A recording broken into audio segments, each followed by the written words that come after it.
everybody. I know I haven't talked to you throughout this whole video, but as you can see, I rode first class from Atlanta to Cape Town.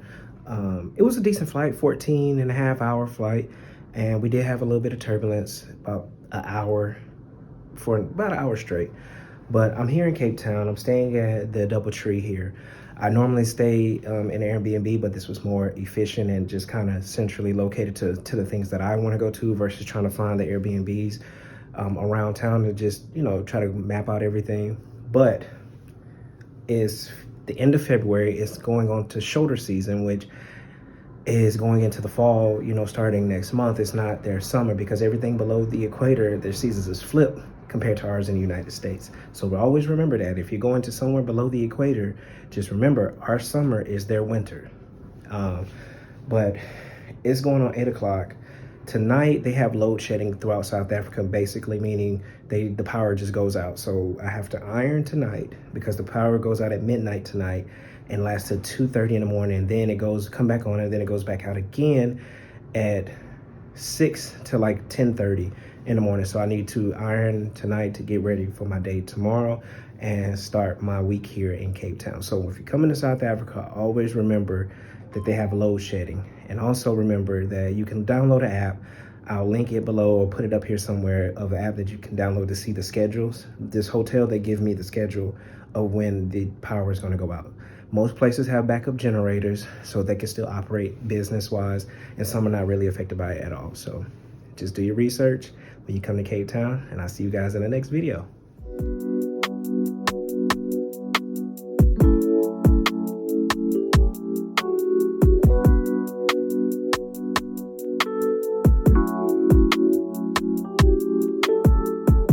Hello everybody, today is my first full day in Cape Town, and today you're supposed to go to Table Mountain, do a wine tasting, the Botanical Garden, and something else. I just can't think of what else is on the list right now. It is actually really windy today, so that's probably going to be a problem once I get up to Table Mountain, and it's going to be really windy up there, so you probably wouldn't be able to hear me if I was up there talking at all. Also, right now the hotel has experienced load shedding, so it went out about 8:15, and I think it's supposed to come back on at like 10:30. So I got up a little bit earlier and took a bath and everything like that before the load shedding actually happened. So be wary of that also, because the hotel does give you times, and again, like I said, there is an app where you can see the schedule for load shedding. The hotel does have a backup generator, but it only supplies 50% of the hotel, which I'm assuming will be the hotel restaurant and downstairs in the front lobby area, because people still have to check in and out. And they said they're trying to order another one, but it's on back order. Like I said, most places do have backup generators. I'm not for sure about how Airbnbs work when it comes to that. That's just something that you have to look up when you are trying to book an Airbnb, or when you message the host to ask them if they have a backup generator for load shedding. So those are things to keep in mind here. So I'm finna get ready and go downstairs and get ready and go to Table Mountain. Hopefully it's not too windy up there, but I kind of can hear the wind now blowing, so I can only imagine what it's like up there.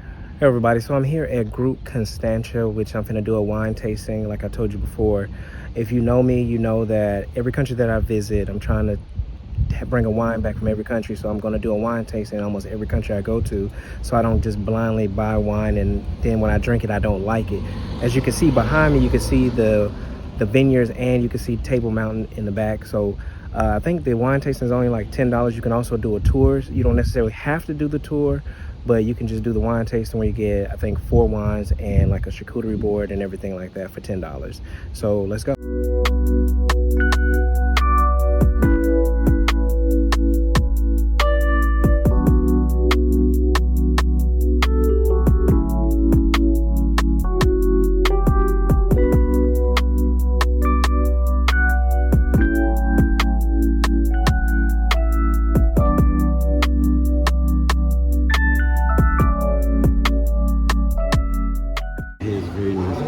So you don't have to have a coffee or anything. And it's 13% alcohol. And it's a blend of Cabernet Sauvignon, Merlot, Sauvignon Blanc, and Semillon. How many percent of alcohol? 18%? 13. 30? 13. 13. Okay. Okay. Yeah. So turn your brightness up. It's bitter. Like how you put your notification. Really, really bitter. You see it's all the way up. So. It's bitter.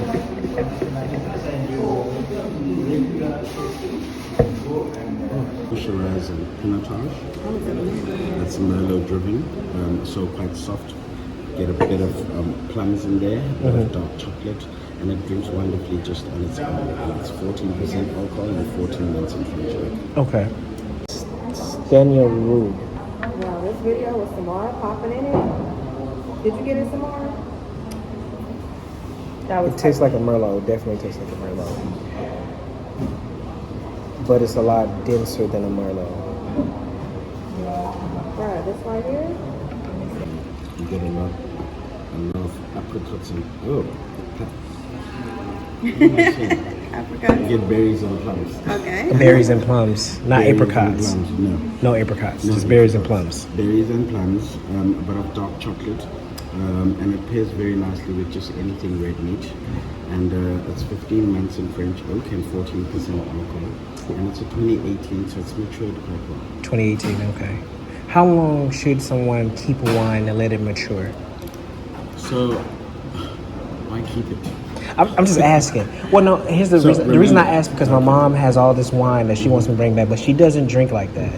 She still has wine that I bought from 2018 in Chile when I think it was already 2016 when I bought it. So remember, there's a reason why you keep your wine. Yeah. There's always a reason. Yeah. So most of the time, the reason is because the wine is still young, right? Okay. It needs to lose tannins. Okay. So wine loses its tannins over 2-3 years. Okay. Then it drinks, but it gets smoother and better each and every year from then. Okay.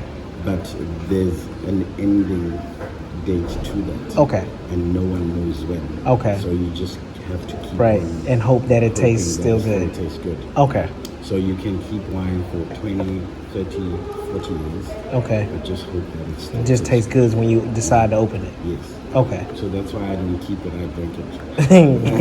You said you drink it. It's buttery.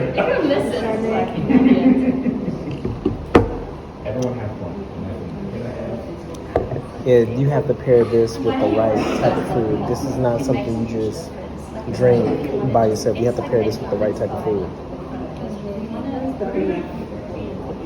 But it's good, and it's not like.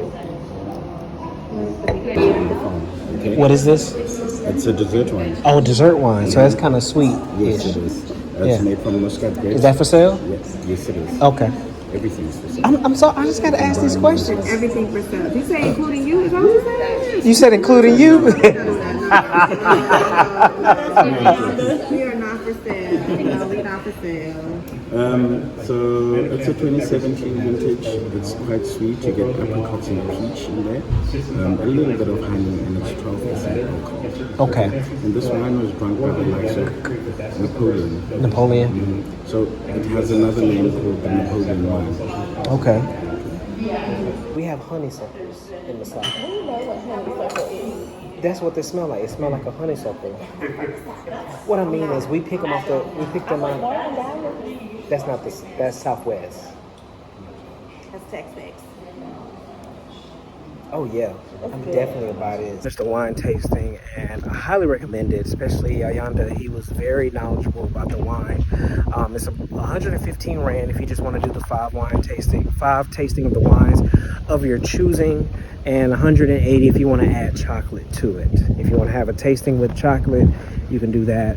I ended up buying one of the wines that we did taste it. It was 170 rand.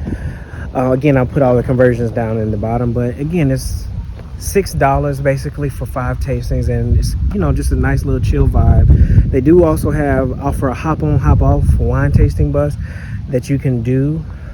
You can look that up as well, and I'll leave that down in the description if you want to do that. To me, that was just too much of drinking, but if you're one of those people who want to enjoy, like, you can go to all the different wineries around Cape Town and like a little bit outside of Cape Town on the hop on, hop off bus and do that. But next is off to Table Mountain, probably for sunset, and try to get something to eat and go to the store so I can have some like water and stuff in my hotel room to drink for the middle of the night. So I'll see you guys at Table Mountain.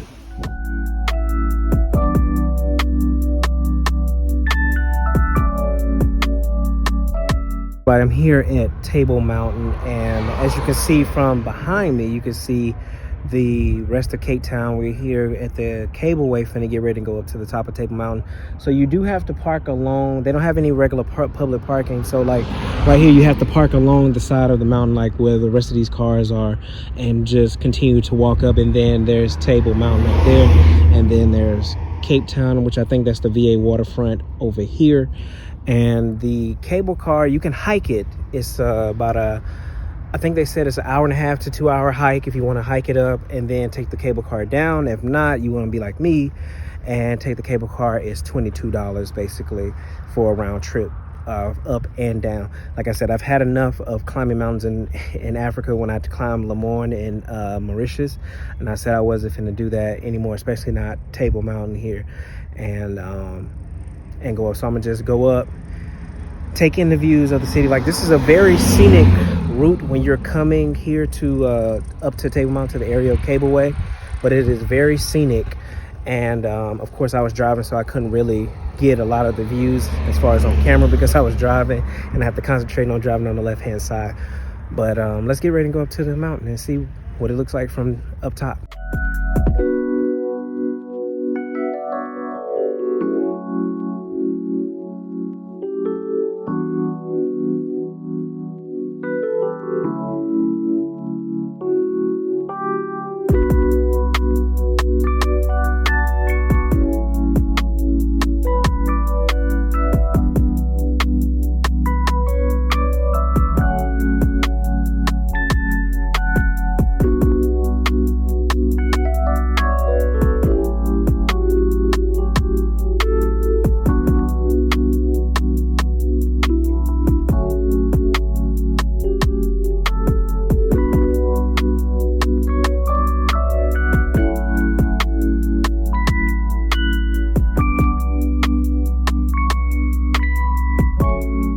I don't know if y'all can hear me, but this view here looks like they built a city inside of the Grand Canyon. That's what it looks like at the top of Table Mountain so far. It's really windy up here, so I think if you come in the morning, it's going to be a lot colder. This is in the evening around 3:30, 4 o'clock, and it's not too bad, but the sun's still shining and the wind is still blowing. Everybody made it back to my hotel room. Today's day started off a little rocky because I had a flat tire.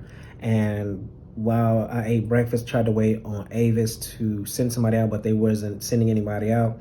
And I just so happened to start walking down from where I had breakfast, and I saw a tire spot. And I just drove the car there, and basically they gave me a brand new tire, changed it for less than what they were gonna have somebody call out just to change the spare. Now, I would have changed the spare on my own, but the way it was on a slanted hill and the wind was blowing really, really, really hard like it is now.